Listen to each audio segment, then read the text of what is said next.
जय हिंद फ्रेंड्स। आज हम लोग इस वीडियो में नैतिक विकास के सिद्धांत के बारे में सीखेंगे, जिसको बोलते हैं मॉरल डेवलपमेंट, जो कि सीटेट के एग्ज़ाम के पॉइंट ऑफ व्यू से बहुत ही इम्पोर्टेंट है।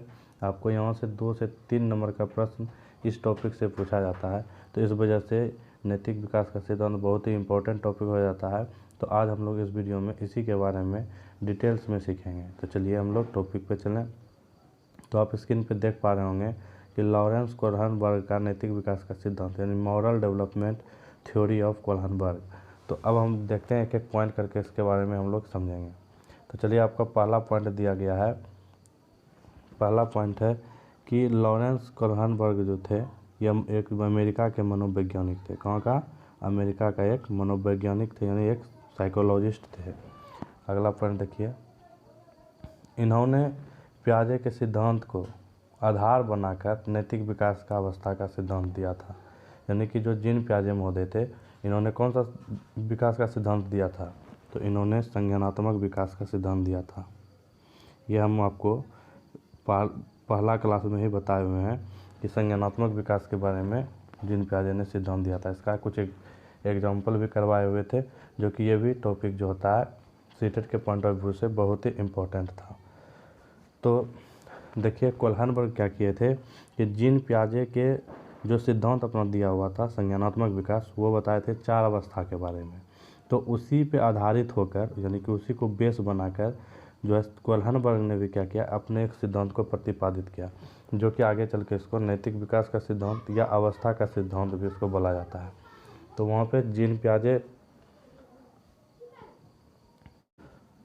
जीन पियाजे संज्ञानात्मक विकास के अब 4 अवस्था बताए थे, 4 अवस्था बताए हुए थे। और इन्होंने कोहनबर्ग ने बताया कि नैतिक विकास का सिद्धांत 3 अवस्थाओं में होता है, जिसको हम अभी आगे देखेंगे, ठीक ना।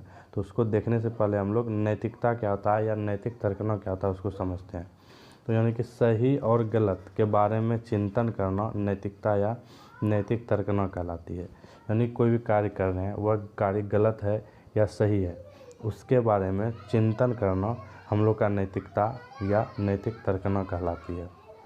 तो चलिए अगला पॉइंट फिर देखिए, इन्होंने बताया कि बच्चा सामाजिक परिवेश से ही नैतिक कार्य या अनैतिक कार्य को पहचानता है।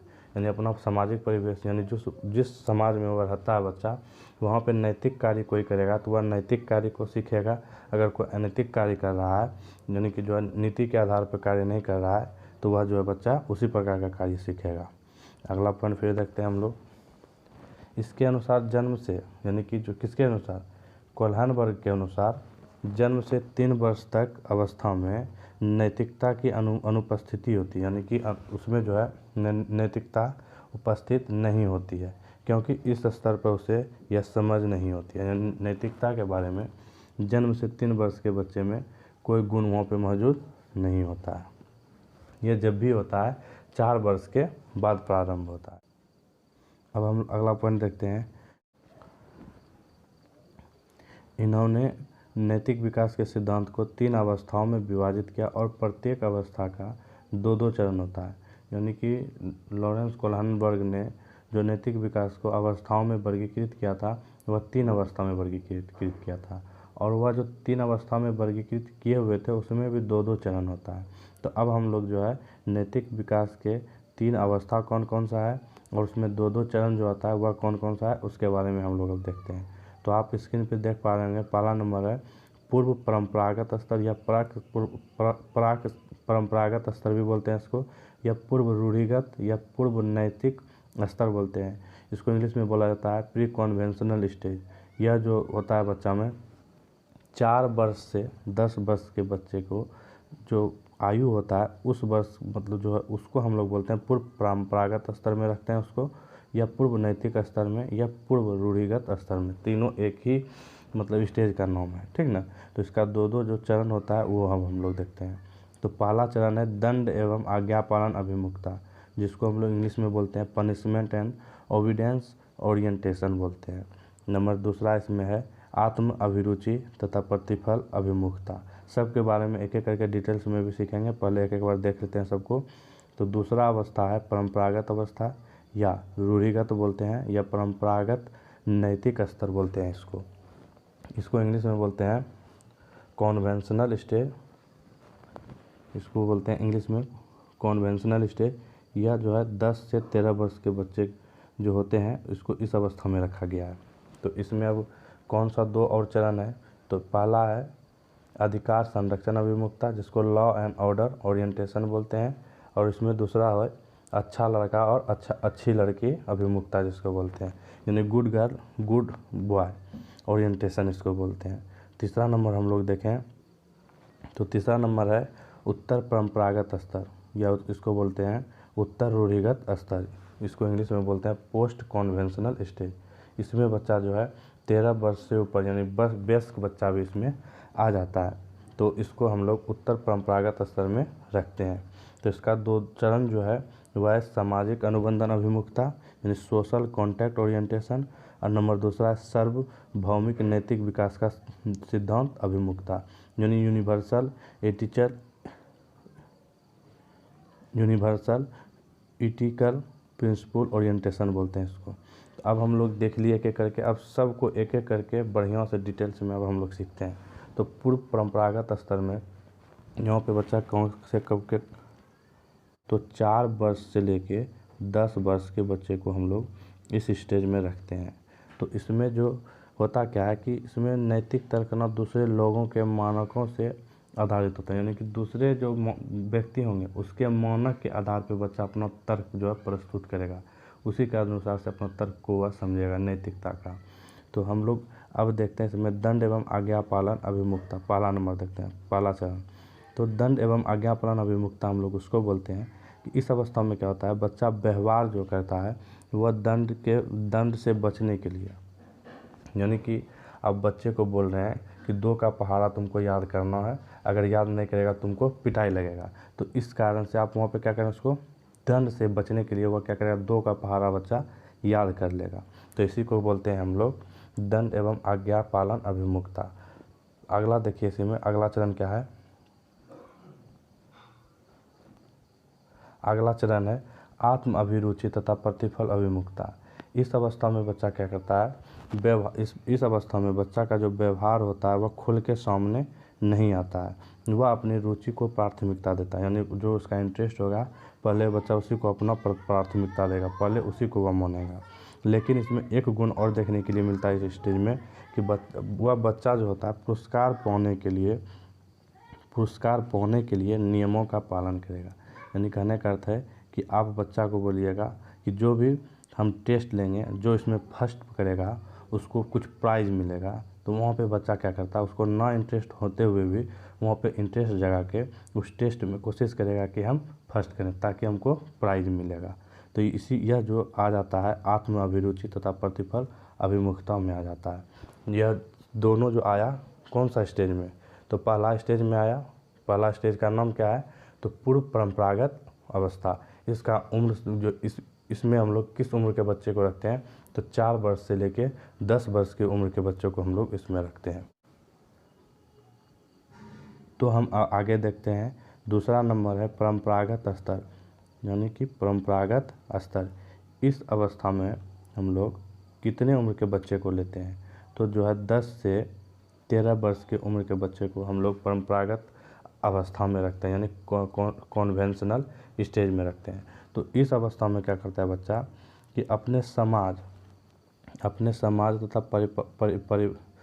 समाज तथा परिवार में प्रचलित नैतिक मूल्य, यानी कि उस समाज में जिस प्रकार का नैतिक प्रचलन होगा, नैतिकता का वहाँ पे पाठ चल रहा है, उस अनुसार से यह परिवार में जैसे उसका नैतिक मानक चल रहा होगा उसको स्वीकार कर जो है उसका क्या करता है, वह बच्चा पालन करने लगता है स्टेज में। तो इसी में आता है उत्तम लड़का या जो अधिकार संरक्षण अभिमुखता। तो दोनों को एक एक करके पढ़ते हैं। तो चलिए पहला नंबर आप देख रहे हैं स्क्रीन पे, उत्तम लड़का उत्तम लड़की। यानी इस अवस्था में बच्चा क्या करता है, एक दूसरे का सम्मान करने की भावना होती है। यानी इस अवस्था में यानी उत्तम लड़का उत्तम लड़की के जो होता है, इसमें एक दूसरे का सम्मान करने का भावना उसमें विकसित होता है। यानी कहने का अर्थ है कि हम उसका अगर सम्मान करेंगे तो वो भी हमको क्या करेगा, सम्मान करेगा। यानी हम उसको रिस्पेक्ट देते हैं तो वो जो है वो भी हमको क्या करेगा, रिस्पेक्ट देगा। इस भावना के कारण से यह जो है दूसरे को भी सम्मान देता है और वह अपने आप को सम्मानित करता है। इसी को बोलते हैं हम उत्तम लड़का या उत्तम लड़की अभिमुखता। तो आगे चलें हम लोग, अगला चलते हैं अधिकार अभिमुखता यानी अधिकार संरक्षण अभिमुखता, जो कि किसका स्टेज है, किसका 2 चरण है।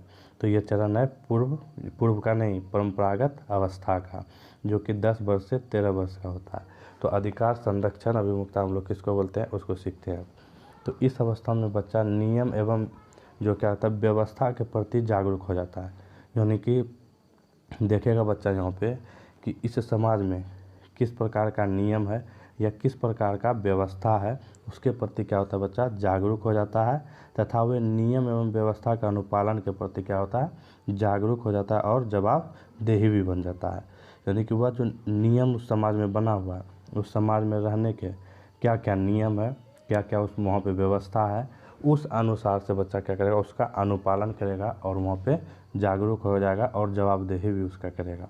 तो ये सब हम लोग अभी जो सीखे, उत्तम लड़का या उत्तम लड़की, अधिकार संरक्षण अभिमुखता, ये कौन सा स्टेज में आ जाता है, तो दूसरा स्टेज में आ जाता है। दूसरा स्टेज का क्या नाम है, तो परंपरागत अवस्था बोलते हैं या रूढ़िगत अवस्था बोलते हैं। इसी को हम लोग बोलते हैं कॉन्वेंशनल स्टेज बोलते हैं।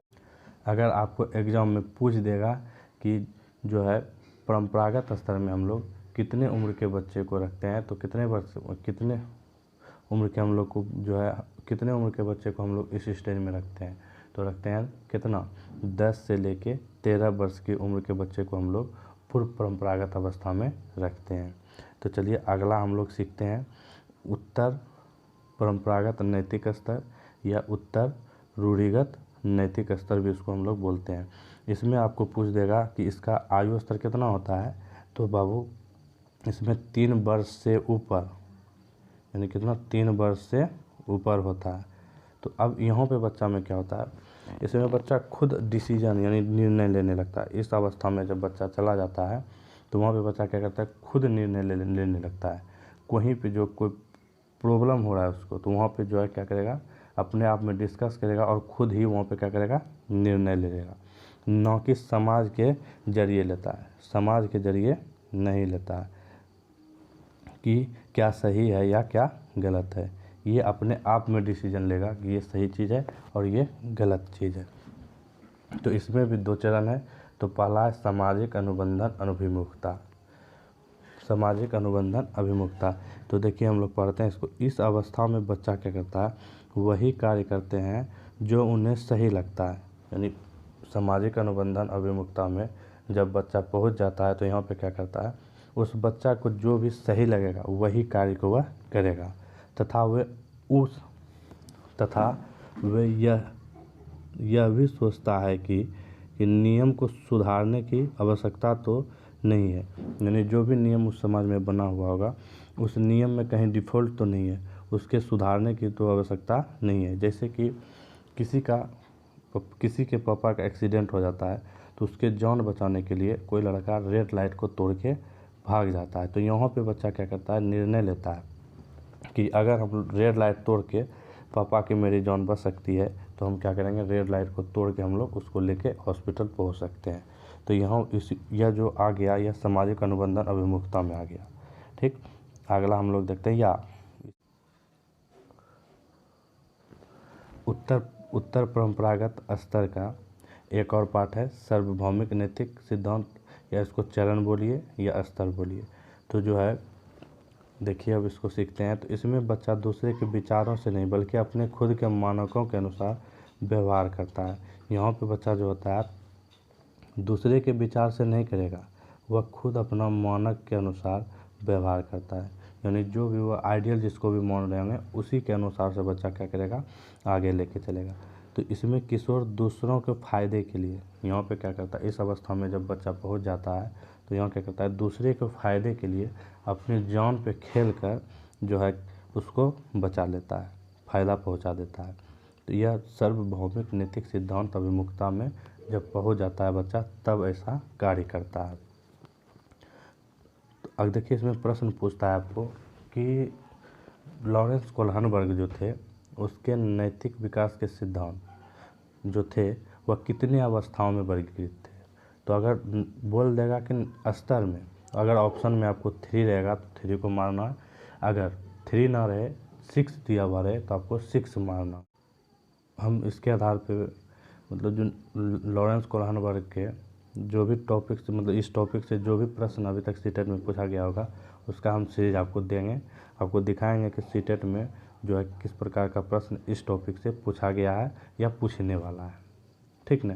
तो उसको हम नेक्स्ट वीडियो में लेकर आएंगे। तो पहले हम लोग इसमें जो भी बचा हुआ उसको सीखते हैं, उसके बाद फिर हम आगे चलेंगे। तो इसमें एक और अवस्था आता है, स्वकेंद्रित अवस्था। इस अवस्था का कार्यकाल जो होता है शुरू होता है 3 वर्ष से लेकर 6 वर्ष तक। यह भी सीटेट में प्रश्न बार बार पूछा जाता है कि स्वकेंद्रित अवस्था लॉरेंस कोलहनबर्ग के ये कितने उम्र के बच्चे इसमें आ जाते हैं। तो यह 3 वर्ष से शुरू होता है, 6 वर्ष तक ये अवस्था चलता है। तो इस अवस्था में होता क्या है, थोड़ा सा इसका विशेषता पढ़ लेते हैं। तो इसका विशेषता है, इस अवस्था के बालक सभी व्यवहारिक क्रियाएं अपनी व्यक्तिक अवस्था के लिए, यानी कि अपनी आवश्यकता, यानी कि उस बच्चा का जो भी आवश्यकता होगा उसके लिए और इच्छाओं की पूर्ति के लिए, यानी उसका जो इच्छा होगा उसकी पूर्ति करने के लिए चारों ओर केंद्रित रहती है, यानी कि केंद्रित रहेगा, चारों बगल केंद्रित रखेगा। बालक के लिए वही नैतिकता होता है जो उसके स्वयं अर्थात आत्म कल्याण के लिए जरूरी होता है या जुड़ा हुआ होता है, उसी पे डिपेंड रहता है। तो हम उम्मीद करते हैं आपको समझ में आ गया होगा कोलहनबर्ग के बारे में। तो इसके बारे में जो भी अभी तक सीटेट में प्रश्न पूछा गया है उसका हम नेक्स्ट वीडियो में एक सीरीज लेकर आ रहे हैं। तो जो है हम उम्मीद करते हैं आपको समझ में आ गया होगा। तो लॉरेंस कोलहनबर्ग के बारे में तो अब इसमें एक पार्ट और लेके आएंगे, हम एक वीडियो इसके ऊपर और लेके आएंगे जो ताकि कि अभी तक सीटेट में इस मतलब इस टॉपिक से किस प्रकार का प्रश्न पूछा गया है या पूछेगा, वो दोनों आधारित प्रश्न रहेगा। तो वो नेक्स्ट वीडियो में लेकर आएंगे। अगर मेरा वीडियो आपको पसंद आया तो लाइक करें, शेयर करें, ज़्यादा से ज़्यादा जो है शेयर करें ताकि मेरा मनोबल और बढ़े और ऐसा वीडियो आपके बीच लेके प्रस्तुत करें। तो जय हिंद।